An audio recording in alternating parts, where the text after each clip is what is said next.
Hey, what's going on? Luke here, and I didn't think it was possible to make any more rant videos about New South Wales, but here we are. Yesterday, I'm pretty sure I saw some reports that said that Brad Fittler is like the favourite to remain as the coach for New South Wales in 2024.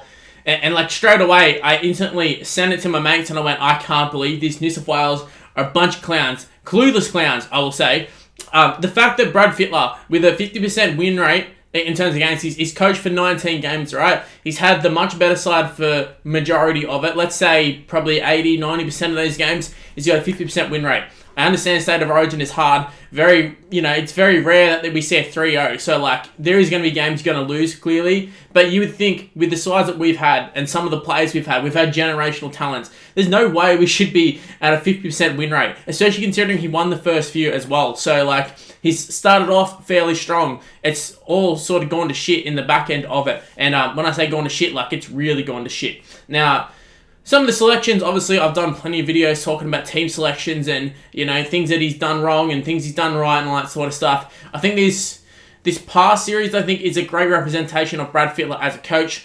You have some of the best players. You also have some guys who probably out of form, probably shouldn't be there. You have a few roughies in the mix there. There's a couple, like with Brad Fittler and team selections, I feel like there's a lot of good, there's a lot of bad. Take a look at back when he first sort of took over. When he came in, I was like, all right, a bit of fresh air coming in, a breath of fresh air. Like, this is kind of nice to the New South Wales squad. All the players seem super positive. Now you look at them, they all seem tense and, all that like relaxation, all these little yoga and all that sort of stuff. Like, it doesn't feel like it's having that same effect as what it did at the start. Feels like they don't buy into what he sort of says.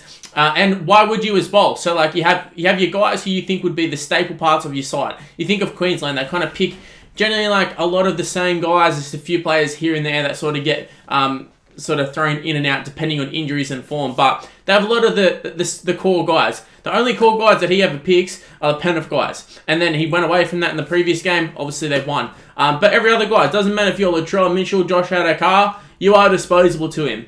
The second that something's not quite right, things just, he's probably not catching your vibe or whatever, you're out. You're out of the side, man. And I think that's a big problem with New South Wales. And it's ironic that we don't pick and stick, yet we're picking and sticking with a terrible coach. And that's probably the best way to put it, is that, he is a terrible coach. Like, factually, in terms of, like, win percentage, in terms of NRL win percentage, terrible. The guy's just not a good coach. And I think if you watch New South Wales, they clearly lack no game plan. And the series that they have won, including the last game, we got quite fortunate that, sort of everything sort of fell into place for us. In terms of, Bradman Best probably had an all-timer in his debut. Cody Walker hit the form again. But, like, you're picking Cody Walker for, like, a swan song, maybe? Like, we came out, we looked good in that last game. It's probably saved his job. Like, credit to Fittler. He went and picked a good team for that game. But in terms of going into next year, I don't know if that game really answered too many questions. You know what I mean? Like, the four-pack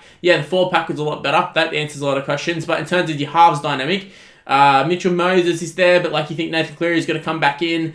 Does Moses move to 5'8"? Do you go Cody Walker? Still not really any solutions here. The back line, like I said, like Bradman Best had an all-timer, but like the second that Tommy Trbojevic is back and as well as Latrell's back, they're straight into the centres. The whole fullback sort of thing of Tedesco, like chances are Tedesco will probably be there as well. We all sort of thought this was like his swan song.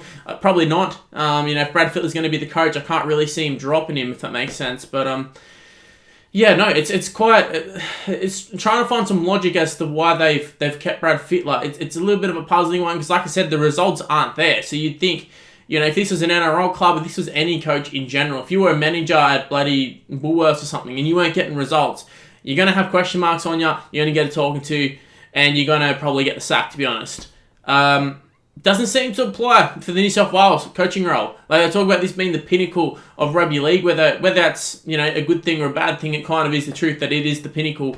And yet we have a guy who doesn't produce results, flicks players left, right, and centre, so like they never have any security, apart from the ones who play for Penrith, and a bit of media pressure got that one done, I think, in terms of some of them not getting picked. I don't understand it. I don't understand it, and I feel like a lot of the fans, a lot of the people being watching, Queensland fans will be licking their lips going, Brad Fittler again, how good's this? We can pick anybody and we can probably still win. Like, that's kind of what it comes down to. You have Queensland who can go and pick guys out of reserve grade, literally pick guys out of reserve grade and get a result.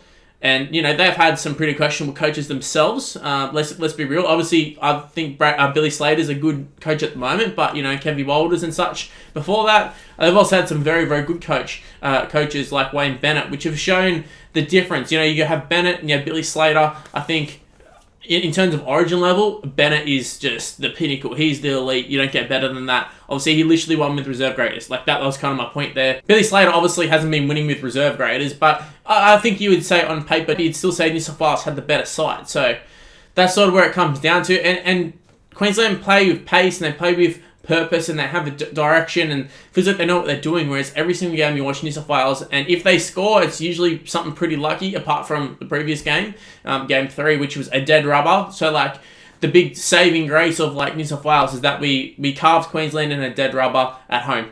Like, it doesn't really give me too much confidence in terms of next year, especially with Fittler staying there. But it just shows you that, like, to me, yes, you can kind of get away with not having the best coaches, coaching state of origin, but you still need a decent coach. And I just think Fittler is absolutely atrocious. And, obviously the team selections don't help either. So the fact that he's going to be, I was going to say running around next year, but the fact that he's going to be there picking the people running around next year, it's kind of scary. And, like, I'm kind of sort of, I don't know, I'm already sort of thinking like, congratulations Queensland on 2024's State of Origin series. That's what it kind of feels like, to be honest, kind of deflating.